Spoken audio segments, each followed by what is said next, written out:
내일부터 2022년 2학기 개강 특세를 하는데, 이번에 주제를 Whatever 아름다움이라고 주셨습니다. 웬 생뚱맞게 이런 주제로 특세를 하는가 하면 그 답은 뭐냐면 성령께서 생뚱맞게 주셔서 그렇다 하는 겁니다. 그 자세한 이유는 내일부터 함께 나누기로 하시고, 다만 이게 성령께서 주신 주제라는 것이 확실하다는 것을 바로 오늘 이 말씀을 통해서 확인할 수가 있습니다. 특세가 시작되는 바로 전주인 오늘 이 말씀을 주신 것을 보면서 이 주제가 성령께서 주신 것이 맞다 하는 것을 확인할 수 있었습니다.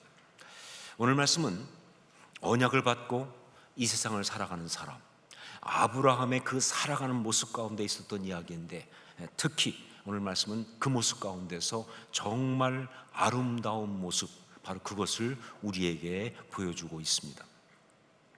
지난번에 애굽에 내려갔을 때 그때 아브라함의 모습은요 정말 실망스러웠습니다. 그런 걸 보고 민낯이다 이렇게 말하는 거죠. 그 인간의 그 민낯이 다 드러난 거예요. 너무 민망할 정도로 정말 실망스러웠습니다. 자, 그런데 오늘 말씀의 아브라함의 모습은 전혀 다르죠. 너무 아름답습니다. 그야말로 신앙으로 아름다워진 하나님의 사람의 모습이 그대로 드러나고 있어요.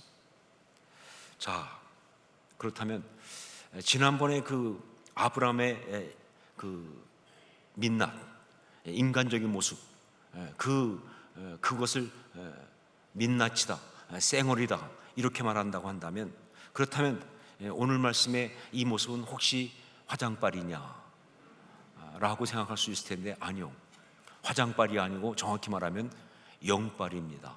영빨. 예, 그래요. 아무리 추한 본성의 인간이라 할지라도, 아무리 부족하고 아무리 정말 안타까운 그런 모습을 가진 사람이라 할지라도 성령께서 역사하시면, 신앙의 능력이 그 가운데 임하면 이렇게 아름다울 수 있다는 것을 성경은 우리한테 보여주고 있는 겁니다. 그러면서 이야기합니다. 바로 이게 신앙 안에서 내가 보여줘야 될 너의 모습이라고. 이것이 바로 내가 신앙 안에서 꿈꾸며 바라봐야 될 바로 너의 모습이라고, 그 이야기를 지금 하고 있는 겁니다. 자, 아브라함의 그 아름다운 모습 어떤 것인가? 오늘 말씀을 보면 세 가지의 모습이 나오고 있습니다. 첫 번째 뭐냐? 하나님이 주신 사람에 대하여 헌신적인 삶이라고 하는 겁니다. 그 아름다운 모습이 뭐냐? 하나님이 주신 사람에 대하여 헌신적인 삶, 그게 아름다움이다. 오늘 말씀에 나오는 이 이야기의 시작은요, 아브라함의 조카 롯이 왕들의 전쟁에 휘말려 가지고 포로가 되어 잡혀간 바로 그 상황입니다. 자, 그런데 솔직히 조카 롯이 포로로 잡혀갔다는 이 소식을 들었을 때 아브라함의 입장에서는요 여러 가지 다른 생각과 그리고 반응이 나올 수가 있었습니다. 우선 조카 롯에 대한 어떤 비난과 그리고 책망의 마음이 들어올 수 있는 거예요. 우리가 지난 시간에 봤지만 롯이 아브라함을 떠나가는 그 과정에서 아브라함은요 하나님께 순종하기 위해서 그래서 롯을 보냈어요. 정말 보내고 싶지 않았지만 하나님께 순종하기 위해서 그를 떠나보냈어요. 하지만 롯은 상당히 섭섭하게 행동하지 않았습니까? 아브라함이 정말 넓은 마음으로 이렇게 말했죠. 내 앞에 온 땅이 있지 아니하냐, 나를 떠나가라. 내가 좌하면 나는 우하겠고 내가 우하면 나는 좌하리라, 이렇게 얘기했지 않습니까? 그렇다면 좀 생각이 있는 사람 같으면 어떻게 해야 합니까? 아닙니다, 큰아버님. 큰아버지가 먼저 결정하십시오. 그러면 제가 따르겠습니다. 뭐 이렇게 나와야 되는 거 아니겠어요? 근데 롯은 어떻게 했습니까? 그 얘기 하자마자 쫙 둘러보다가 좋은 거를 냉큼 붙잡았잖아요. 이쪽 하겠습니다. 그리고 자기가 그걸로 간 거 아니에요. 그리고 그 눈에 좋은 것만 택하다 결국 어디까지 갑니까? 소돔까지 들어간 거 아니에요. 그래서 결국은 그 결과 왕들의 전쟁에 휘말리면서 이렇게 포로로 잡혀간 것이다. 인간적인 마음으로 보면요 이럴 때 딱 떠오르는 게 뭡니까? 쌤통이다, 이거 아니에요. 뭐 쌤통이다까지는 아니다 할지라도, 아니 어쩌다 이런 지경에 도대체 뭘 어떻게 해서 이렇게 됐느냐 하면서 굉장히 책망하는 마음이, 굉장히 비난하는 마음이 들 수밖에 없는 그런 상황이죠. 마음에 섭섭함도 있었을 테니까. 자, 그리고 또 한 가지 들어올 수 있는 마음이 뭐냐? 상황상 이건 돌이킬 수 없어 라고 생각하면서 포기하는 마음이 들어올 수 있었어요. 여러분, 왕들의 전쟁입니다. 강력한 왕에게 잡혀간 거예요. 이미 멀리까지 끌려갔습니다. 그러니까 이제 더 이상 가능성이 없는 거예요. 보통 이런 경우 대부분 이쯤 됐으면 이미 노예로 팔렸을 수도 있어요. 그러니까 이미 늦었다. 어떻게 할 수 없다. 상대를 향해서, 상대가 강력한 왕인데 내가 뭘 어떻게 하겠느냐 하는 그런 생각이 들면서 포기할 수밖에 없는 그런 상황, 그런 생각이 들어올 수 있는 그런 상황이죠. 자, 그런데 아브라함은요, 이런 인간적인 어떤 그런 마음, 상한 마음의 반응을 보이지 않았습니다. 우리 14절 말씀을 함께 읽겠습니다. 14절 같이 읽습니다. 아브라함이 그의 조카가 사로잡혔음을 듣고 집에서 길리고 훈련된 자 318명을 거느리고 단까지 쫓아가서 아무것도 따지지 않고 어떤 계산도 하지 않고 그냥 조카 롯을 구하기 위해서 자신의 모든 것을 다 걸었다 하는 걸 이 말씀이 보여주고 있죠. 여기 집에서 길리고 훈련된 자 318명, 이게 무엇을 말하는가? 특히 318이라는 숫자가 도대체 뭐냐? 좀 이상하지 않으세요? 300명이면 300명이고 320명이면 320명이지 318명은 뭐냐 도대체? 물론 실제로 아브라함이 데려갔던 그 하인들이 318명이니까 그렇게 성경이 말하고 있다 할 수도 있겠지만, 학자들의 연구 결과 이 창세기 15장 2절에서 아브라함이 하나님께 나의 상속자는 다메섹 사람 엘리에셀입니다 라고 소개하는 것이 나와요. 그 말은 무슨 얘기냐? 그 다메섹 사람 엘리에셀이라는 그 하인이 아브라함에게는 자식과도 같은 그런 하인이에요. 가장 가까이서 정말 믿고 신뢰하는 그런 하인들의 총 대표, 그게 바로 엘리에셀이에요. 어느 정도냐면요, 여러분, 나중에 이삭의 그 아내 리브가를 구하기 위해서 아브라함이 어떤 늙은 그 하인을 이 하란으로 보내지 않습니까? 그 하인이 이 사람이에요. 그렇게 믿고 보낼 정도로 그런 사람이 바로 이 엘리에셀인데, 그런데 그 엘리에셀이라는 이름의 숫자가 이 무슨 얘기냐면요, 히브리어는요 그러니까 그 아라비아 숫자가 없어요. 1, 2, 3, 4 이런 게 없잖아요. 그러다 보니까 그 철자에다가 항상 숫자가 붙어 있어요. 그래서 예를 들면 기억은 얼마, 니은 얼마 이런 식으로 히브리어 철자 22자에 숫자가 붙어 있어요. 그래서 처음부터 9번째까지는 1, 2, 3, 4, 5, 6, 7, 8, 9까지 붙어 있고요. 그 다음에 10번째는 10이에요. 그리고 그 다음부터는 10, 20, 30, 40 이렇게 가서 90까지 갑니다. 그리고 그 다음에 4자 남은 것은 100이에요. 그래서 100, 200, 300, 400까지 가 있어요. 그게 그 히브리어의 알파벳이 붙은 숫자예요. 그러다 보니까 어떤 사람의 이름이 딱 있으면요, 그 철자에 따라서 숫자들을 가지고 있는데 그걸 다 더하면 그 이름의 숫자가 나와요. 그런데 엘리에셀이라는 이 이름을 숫자를 다 더했더니 얼마가 나오냐? 318이 나오더라는 거예요. 이거 뭐가 있지 않느냐 하는 거죠. 이거 뭔가 좀 의미가 있지 않느냐. 이런 식으로 그 단어의 숫자를 가지고 뜻을 찾아내는 이런 식의 연구를 갖다가 게마트리아라고 말합니다. 유대인들이 굉장히 많이 하고 있는 방법이에요. 게마트리아. 어떤 단어의 숫자를 가지고 그 뜻을, 숨겨진 뜻을 연구한다 해서 게마트리아라는데, 사실 이것이 아직 확실하게 정통으로 인정된 그런 방법은 아니에요. 자, 하지만 이런 것들을 보면서 한 가지 확실하게 말할 수 있는 게 뭐냐? 집에서 길리고 훈련된 자 318명이란 그것은 어떤 의미냐? 무엇이 되었든 간에 아브라함이 데리고 있는 모든 식솔들 전부를 말하는 건 확실하다. 그게 진짜 318명이든 아니면 엘리에셀의 이름에서 나온 것이든 여하튼 간에 아브라함이 데리고 있는 모든 식솔들 전부를 말하는 것은 확실하다. 그러니까 아브라함은요, 조카 롯을 구하기 위해서 자신의 모든 것을 걸고 단까지 쫓아간 거예요. 여러분, 헤브론에서 단까지라고 한다면요, 거리가 어느 정도냐? 200km가 넘습니다. 뭐 지금이야 200km 별거 아닐지 모르겠지만 그 당시로는요 진짜 먼 거리예요. 그렇게 조카 롯을 구하기 위해서 자신의 모든 식소를 데리고 그 먼 곳까지 쫓아가서 결국은 구해내고 있는 이 모습, 아마 그것이 지구 끝이라면 지구 끝까지 갔겠죠. 그렇죠? 바로 이 모습, 이건 뭐냐? 하나님이 주신 사람을 위하여 온전히 헌신하는 하나님의 사람의 아름다운 모습, 바로 그거다. 하나님이 주신 사람을 위하여 온전히 헌신하는 하나님의 사람의 아름다운 모습을 그대로 보여주고 있다. 여러분, 그렇습니다. 언약을 받은 하나님의 사람이 세상 가운데서 보여주는 아름다운 모습의 첫 번째는 바로 뭐냐? 하나님이 주신 사람들에 대한 헌신, 그겁니다. 하나님이 주신 사람들에 대한 헌신의 모습. 네, 그래서 신앙인들은요 가족을 위해서 헌신합니다. 네, 이유가 없어요. 가족을 위해 헌신합니다. 배우자에게 가장 신실하고 함부로 대하지 않죠. 배우자에게 정말 신실하고 자녀에게 헌신적이며, 그리고 부모와 형제를 사랑하고 섬기는 그런 모습을 갖는 게 그게 신앙인의 모습이에요. 여긴 예외가 없어요. 이게 바로 신앙인의 아름다운 모습이니까.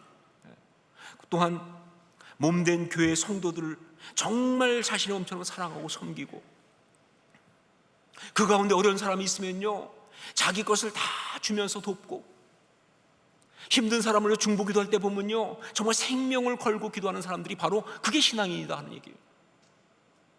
이기적인 거 아니죠. 하나님이 주신 바로 신앙의 모습이에요. 그게요. 바로 그렇기 때문에 이 나라와 민족을 향해서도요 가장 헌신된 마음을 가진 사람들이 바로 신앙인들이다. 민족이 어려울 때, 나라가 어려울 때 정말 가장 앞장서서 목숨을 걸고 그 민족을 섬긴 사람들이 바로 신앙인들 아니었습니까? 우리의 신앙의 선배들이 그랬던 것처럼 말이죠. 예, 이게 맞는 거예요. 이게 바로 하나님의 사람의 아름다운 모습이다. 언약을 받은 사람은 바로 그렇게 사는 겁니다. 언약을 받은 사람은 바로 그렇게 산다. 자, 두 번째, 아브라함이 보여준 이 아름다운 모습, 두 번째 뭐냐? 하나님을 온전히 경외하는 삶. 하나님을 온전히 경외하는 삶, 그것입니다. 이 전쟁은요 원래 그 엘람 왕 그돌라오메를 중심으로 한 북부의 네 왕이 강력했거든요. 이들이 전체 지역을 다 점령하고 있었어요. 그래가지고 다 다스리고 있으니까 그 네 왕을 상대로 남쪽 소돔 왕을 중심으로 한 남쪽의 다섯 왕이 반란을 일으킨 겁니다. 그래서 이 북쪽의 네 왕이 남쪽의 왕들을 손보려고 쳐내려온 거예요. 그래서 벌어진 싸움인데 결과적으로 남쪽 왕들이 대패했죠. 그러다 보니까 소돔에 들어가 살던 롯도 수없이 많은 그 사람들과 함께 포로로 잡혀서 끌려가게 된 것이다. 자, 그런데 그 왕들의 전쟁과 아무 상관도 없이 있는 아브라함이 어떤 정치적 이유가 아니라 그냥 단지 조카 롯을 구하기 위해서 자기의 식솔들을 다 데리고 다한까지 쫓아갔습니다. 가서 그 북쪽 왕들의 군사들을 쳐부수고 롯을 구해온 거예요. 예, 전면적인 승리까지는 아니지만 정말 아브라함이라는 그 개인이 막강한 왕들의 군대를 이기고 승리를 거뒀다는 것은 정말 놀라운 이야기죠. 하나님이 함께 하셨으니까 가능한 이야기죠. 자, 그런데 그렇게 조카 롯을 구해가지고 돌아오니까 소돔 왕을 비롯한 남쪽 왕들이 이제 영접을 나갔어요. 예. 자, 그런데 그 중에 아주 신비로운 인물 하나가 등장을 합니다. 그 사람이 누구냐면 멜기세덱이라는 사람이에요. 멜기세덱. 우리 18절 말씀을 함께 읽겠습니다. 18절 같이 읽습니다. 살렘 왕 멜기세덱이 떡과 포도주를 가지고 나왔으니 그는 지극히 높으신 하나님의 제사장이었더라. 여기 살렘 왕이라고 하는 것은요 예루살렘 왕이라는 뜻이에요. 그런데 여러분, 여기서 나온 이 예루살렘은요 지금 우리가 알고 있는 예루살렘하고는 아무 상관이 없다. 왜냐하면요 지금 우리가 알고 있는 예루살렘은 언제 만들어졌습니까? 다윗 왕 이후에 만들어졌잖아요. 그러니까 이때는 예루살렘은 존재하지도 않는 거예요. 그래서 학자들은 이렇게 봅니다. 살렘이라는 지역은 지금 예루살렘이 있는 그 지역 어디에 있는 아주 작은 그런 곳이었을 것이다. 그러니까 살렘 왕 그러면요, 이 다른 뭐 소돔 왕이라든가 뭐 고모라 왕이라든가 이런 큰 왕들하고는 비교가 안 되는 아주 작은 곳의 왕인 거예요. 그게 살렘 왕이에요. 자, 그런데 성경에서는 또 이 멜기세덱을 어떻게 소개하고 있느냐? 지극히 높으신 하나님의 제사장이라고 소개하고 있어요. 이게 결국 이걸 통해서 뭘 알 수 있느냐? 그 멜기세덱은 일반적인 어떤 지역의 왕이 아니라 바로 살렘이라는 특별한 영적인 지역. 그러니까 어떤 지역 중 보면 아주 높은 곳에 뭐 있는 특별한 그 영적 지역이 있잖아요, 그렇죠? 그 영적 지역에서 활동하던 영적인 인물, 쉽게 말하면 무당 같은 그런 인물이었을 것이다라고 보는 거예요.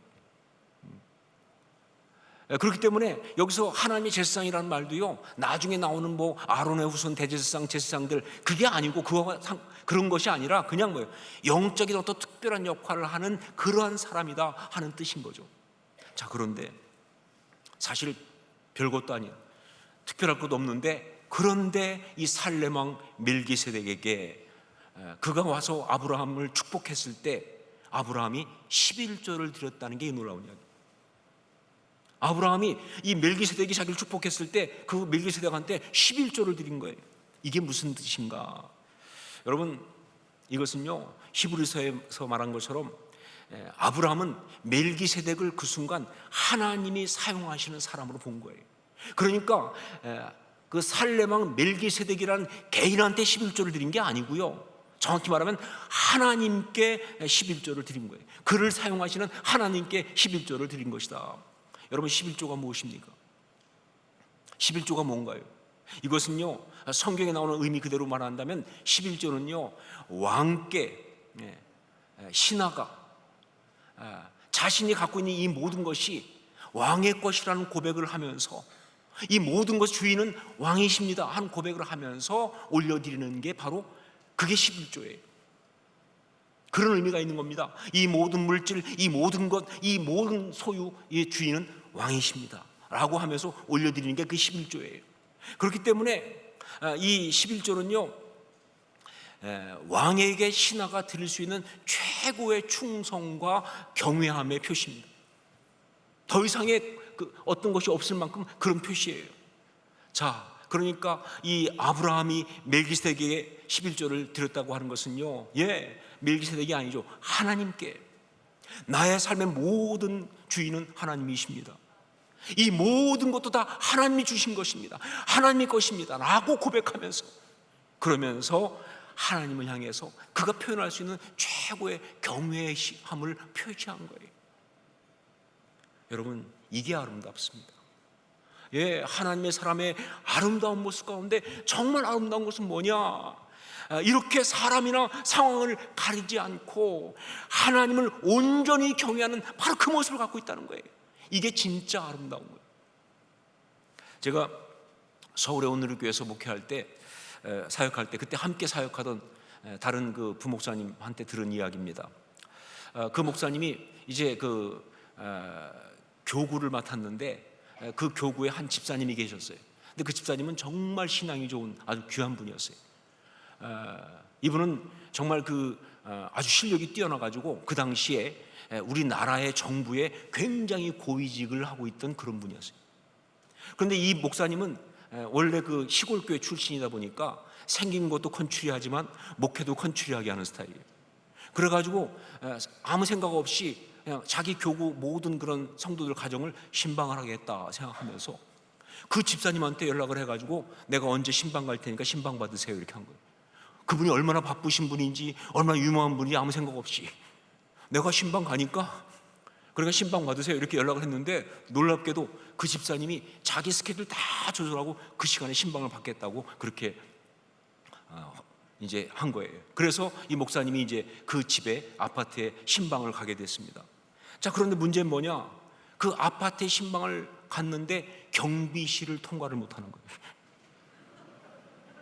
그 아파트 경비실에서는 딱 지나가는데, 웬 젊은 사람이 지나가는데 어디 가십니까? 그랬더니 몇 호 갑니다. 그러니까 근데 그 몇 호는 굉장히 높으신 분이 사는, 그런데 딱 보니까 딱 봐도 장사꾼 같이 생긴 컨츄리한 젊은 사람이 지나가니까 안 된다 이거예요.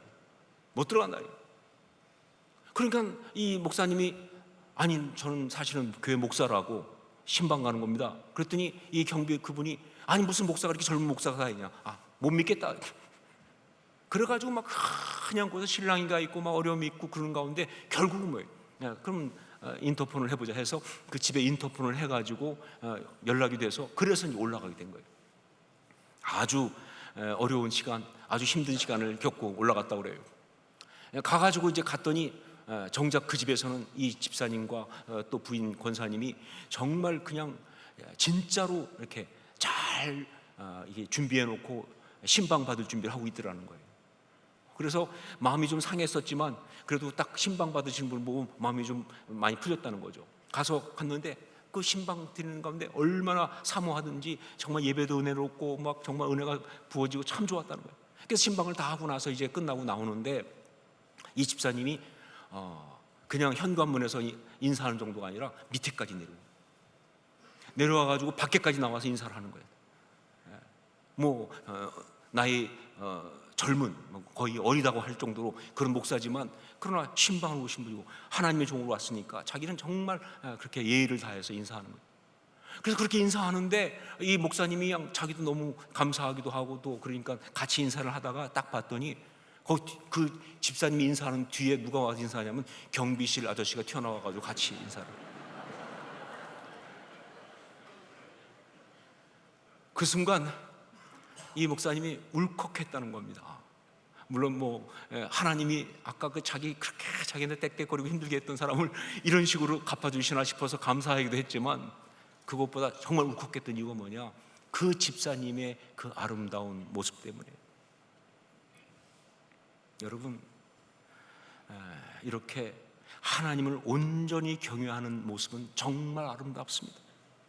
세상적으로 그렇게 뭐 신분이 있고 나름대로 뭐가 있고 해도 상관없이 하나님 앞에서는 그냥 어린아이처럼 하나님을 정말 섬기면서 낮은 마음으로 예배하면서 그러면서 정말 영광 올려드리고 예의를 다하는 그 모습은 너무나 아름다운 모습이에요. 바로 그 모습이 하나님의 사람의 가장 아름다운 모습 가운데 하나이다 하는 것이죠. 이것을 지금 아브라함이 보여주고 있는 거예요. 세 번째, 또 한 가지, 하나님 앞에서 깨끗한 삶, 그것입니다. 무엇이 아름다운 모습인가? 하나님 앞에서 깨끗한 삶. 언제나 그런 것처럼 이렇게 놀라운 승리, 은혜의 역사가 있을 때 마귀는 거기에다가 반드시 뭐예요? 가라지를 뿌립니다. 그러면서 미혹을 한다고요. 그냥 놔둔 마귀가 아니죠. 만약에 이 순간에도 마귀가 아무것도 안 했으면 그 마귀가 어디가 아픈 겁니다. 가만히 있을 마귀가 아니죠. 당연히 가라지를 뿌리죠. 미혹하죠. 우리 21절 말씀을 함께 읽겠습니다. 21절 같이 읽습니다. 소돔 왕이 아브라함에게 이르되 사람은 내게 보내고 물품은 내가 가지라. 참 마귀 간교합니다. 소돔 왕을 통해서 이런 식으로 미혹을 하는 거예요. 사람은 내게 보내고 물품은 네가 가져라. 여러분, 견물생심이라고요. 그 많은 재물을 보고 욕심 안 나는 사람이 어디 있습니까? 더구나 그냥 가지라는데, 가지면 가질 수 있을 것 같을 때 얼마나 정말 그걸 갖고 싶겠어요. 바로 인간의 이런 연약한 마음을 꿰뚫어 보면서 마귀가 이렇게 미혹을 하는 거예요. 자, 그런데 이런 미혹에 대하여 아브라함의 대답은 정말로 아름답습니다. 저는요, 우리 사랑하는 모든 성도들이, 이 시대의 아브라함과 같은 이 성도들이 바로 언제나 이런 상황에서 이런 대답을 해야 한다고 믿습니다. 이 대답이, 이 아름다운 대답이 여러분 모두의 대답일 수 있기를 주의 이름으로 축원합니다. 이게 진짜 아름다운 대답이에요. 23절 말씀을 함께 읽겠습니다. 23절 같이 읽습니다. 내 말이 내가 아브라함으로 치부하게 하였다 할까 하여 내게 속한 것은 실 한 오락이나 들매끈 한 가닥도 내가 가지지 아니하리라. 정확하게 소돔 왕 뒤에서 역사하는 마귀의 괴계를 꿰뚫어 보고 있습니다. 그러면서 말이죠, 하나님의 사람으로서 마귀의 그 모든 것을 이기고 하나님의 영광을 가리지 않기 위하여 아주 단호하게 말하지 않습니까? 실 한 오락이나 들매끈 한 가닥도 가지지 않겠다. 그렇죠. 그거 잘못했다가는 다니면서 뭐라고 떠들 거예요. 마귀가 다 내가 준 거야, 내가 다 키운 거야. 하나님이 역사하셨는데 하나님 영광 간데 없이 마귀가 지멋대로 그렇게 정말 쥐고 흔들 수 있게 만드는 그런 일을 하지 않겠다는 거예요. 그래서 철저하게 실 한 오라기도 들매끈 한 가닥도 난 가지지 않겠다. 바로 이게 하나님의 사람이에요.